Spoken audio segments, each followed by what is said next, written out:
This is a whiskey chest. It belonged to my husband's great-grandfather, Richard W. Manson. I know a lot about it because I spent a lot of time with his wonderful grandmother, Sally. And Sally told me that her father, Richard Manson, had served in the Civil War. He was a courier for Robert E. Lee's son, who was captured and managed to break through the lines and get back to Robert Lee and tell him that his son was all right. General Lee was so impressed with his courage that he asked him to be on his staff. He went in the detail that carried the white flag to surrender at Appomattox and stood there by Lee at the surrender. He really emphasized how nice General Grant had been to Lee during the whole episode. That's good to hear, a little bit of cooperation between the North and the South.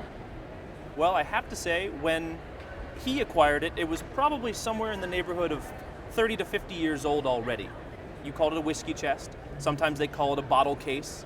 It was a very typical piece of Southern furniture. What's very cool about it is that the bottle itself fits in here. So the fact that you have original bottles from the case adds to its interest a little bit. It is made of walnut. The secondary wood, that is the wood that makes up the drawer sides, is southern white pine, which is indicative of a Virginia origin. It was probably made in Virginia sometime between 1820 and 1850. I want to point out the real fine quality of the cabinet making here. The dovetails are particularly fine, very typical of Virginia furniture also. These 3 wooden escutcheons are replacements. Those are probably machine made in the late 19th century. They've actually changed the lock on the inside.